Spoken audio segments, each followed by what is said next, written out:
हर जगह ठोकर मिलती है, तब उसे अपने उस यार की याद आती, कोई है जो अहेतुकी प्यार करने वाला है। तो कौन है? वो हरि है, वो कृष्ण है। देख लो, जहां आसक्ति होती है और वहां अपमान और तिरस्कार मिलता है, तो हरि का दरवाजा खुल जाता है। आ जाओ मेरे पास। राधे राधे दोस्तों, स्वागत है आपका एक और नए वीडियो पर। दोस्तों, अगर कोई बड़ा पाप हो गया है और पूर्व जन्मों का कोई पाप है, तो नाम जप करने से, भगवान का ध्यान करने से, सत्कर्म करने से सारे पाप नष्ट हो सकता है और आपका भाग्य बदल सकता है। भाग्य बदलने का आसान उपाय प्रेमानंद जी ने इस वीडियो में बताया है। वीडियो पूरा देखिए। गंदे जल से हाथ तुम पवित्र कर सकते हो क्या? असत प्रयास से असत कर्मों को काटकर उन्नति को प्राप्त हो सकते हो क्या? नहीं, तो सत प्रयास करो। क्या सत प्रयास? राम नाम जप जाग, जप यज्ञ नाम, जो हमारे प्रभु का नाम है, उसे क्या होगा? बोले तुम्हारे पहला काम करेगा, भाग्य पलटेगा तुम्हारे। जो तुम्हारा भाग्य बन चुका है ना, महान दुख भोगना, बार बार क्लेश, शांति, ये नाम जब तुम्हें प्रदान करेगा। जो हमारे प्रतिकूल सब कुछ है ना, वो सब दाहिने अनुकूल हो जाएगा। केवल नाम जप करके देख लो। ऐसे भाग्यवान बन जाओगे कि तुम जिसे देख लोगे, छू दोगे, उसके वाम भाव सब नष्ट हो जाएंगे। धर्म विपरीत आचरण, धर्म विपरीत भाव नष्ट हो जाएंगे।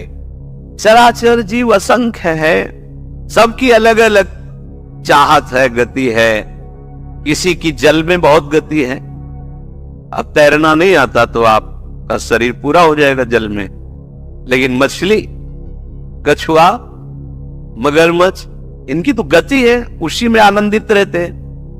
किसी की पृथ्वी में गति है, किसी की आकाश में गति है, पर मेरे जैसे की गति तो एकमात्र केवल नाम गति है। समझो, भाव कह रहे हैं कि जैसे जलचर जीव जल में ही केवल सुखी रहता है, थलचर थल में, वायु वाला वायु में, तुलसी का सुख क्षेत्र तो केवल नाम है, नाम। यदि तुमने अपनी जिह्वा से हरिनाम जप नहीं किया, तो जितनी अनुकूलता लिखी हुई है, वो सब प्रतिकूलता में बदल जाएगी।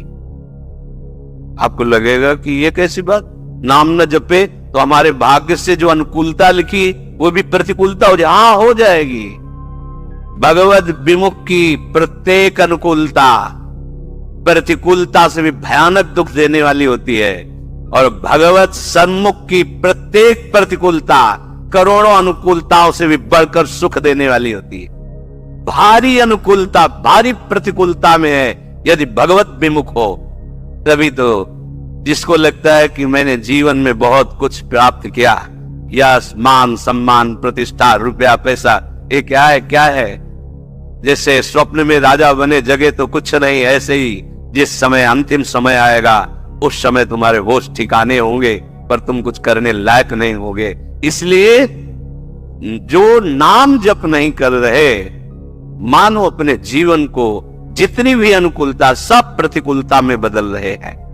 हम प्रभु की चर्चा सुने, अपने प्राण आधार प्रभु की बात करें और हमारी आंखें सूखी हो, कपोल भीगे ना। क्या जीवन! यदि एकांत में बैठकर अपने प्रियालाल का स्मरण करते हुए पुलकावली नहीं आती, जैसे कामी पुरुष एकांत में बैठकर जब उसका चिंतन होता है, तो सामने कामिनी का रूप होता है और अपने उसी चिंतन में पुलकित हो रहा है। ऐसा ही प्रेम हमें प्रभु से हो जाए। जैसे एक लोभी पुरुष, धनी जो कंजूस स्वभाव का है, अपने धन का चिंतन करके बड़ा सुख अनुभव करता है। इतना बैंक बैलेंस, इतना और जोड़ लेंगे, इतना, कम से कम इतना हमें नाम में प्रेम हो जाए। जो गुरुदेव भगवान को प्रणाम करते समय, प्रभु का नाम सुमिरन करते समय और दूसरे की सेवा का अवसर आने के समय उत्साहित नहीं हो जाते हैं, एक प्रफुल्लता, अहो भाग्य, गुरु चरणों में प्रणत होने का सौभाग्य, अहो भाग्य, आज इस बीमार शरीर की सेवा करने का सौभाग्य, अहो भाग्य, आज हमें भगवत यश गाने का सौभाग्य, नाम कीर्तन करने का सौभाग्य। बोले जिनके ऐसे समय में पुलकावली नहीं आती, आनंद नहीं आता, तो धिक्कार है उनके जीवन को। वे जीवित मृत के समान है। ये जो वैष्णव सेवा है, इसको हम इस भाव में ले लेते हैं कि खिला पिला दिया या वस्त्र दे दिया तो ये वैष्णव सेवा हो गई। ये एक बाह्य सेवा का अंग है, इसे पूर्ण सेवा नहीं कहते। पूर्ण सेवा, ध्यान से सुनिए, पूर्ण सेवा होती है जब हम किसी भी संत महापुरुष की आज्ञा के अनुसार अपने जीवन को चलाते हैं। अगर हमारा संग अच्छा, वो संग केवल मनुष्य शरीर का ही नहीं, वो वस्तु का हो सकता है, वो स्थान का हो सकता है, खान पान का हो सकता है, साहित्य का हो सकता है, दृश्य का हो सकता है, इंद्रियों का हो सकता है, अच्छा या बुरा संग। वैष्णव सेवा का तात्पर्य है किसी एक महापुरुष के वचनों को अपने जीवन का आदर्श मानकर इन सब संगों का त्याग कर दे, उसे सत्संग कहते हैं। जो हमें प्रभु से विमुख कर दे, वो वस्तु, वो खान पान, वो दृश्य, वो साहित्य, वो संग, वो स्थान, वो बुरा है, वो असत्संग है। वो कोई भी, वो किसी भी वेश में हो, बहुत ध्यान से देखना। सबसे बड़ी वैष्णव सेवा किसी भी महापुरुष को अपने जीवन का आदर्श बनाकर उनकी आज्ञा के अनुसार चलना। इस कसौटी पर कस के देखिए, तब वैष्णव सेवा मानी जाएगी। कोई भी स्थान, खान पान, साहित्य, दृश्य, इंद्रियों की चेष्टा जो मुझे किसी भी आदर्श जिसको हमने माना महापुरुष उसके विपरीत ले जाए, वो सब कुसंग।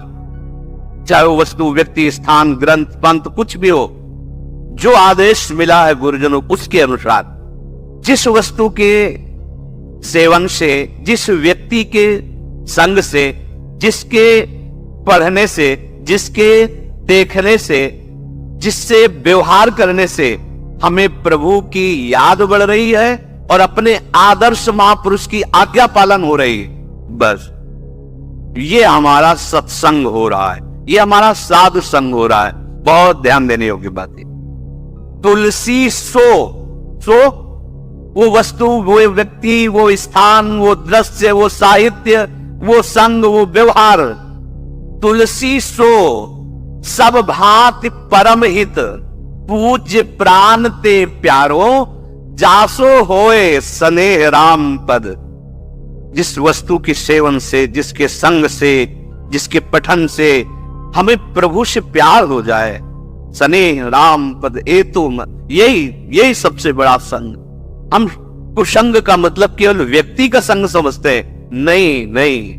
हर वस्तु, व्यक्ति, स्थान, वो जिसके संग से हमारे प्रभु प्रीति छूटे, प्रभु का स्मरण छूटे, हमारे गुरुजनों का आदर्श छूटे, जो हमें आज्ञा करी, वो कुसंग है। उसका सर्वतो भाव त्याग कर देना चाहिए। बहुत ध्यान देना, बहुत अमृतमय बात है। बड़े से बड़ा अपमान, बड़े से बड़ा दुख तुम्हें भगवान की याद में डुबो दिया, तो धन्य है वो अपमान और धन्य है वो दुख, और धिक्कार है उस सम्मान और सुख को जिसने भगवान की विस्मृति करा दी। बात पकड़ो। तुलसी सो सब भांति परम हित, पूज्य प्राण ते प्यारो। वही प्राणों से प्यारा। मनो भयानक दुख है, लेकिन राधा राधा राधा तो बलिहार है इस दुख की, जो राधा राधा रटा रहा है। बलिहार है उस तिरस्कार, अपमान, निंदा की, जिसने मुझे भगवान का मार्ग दे दिया।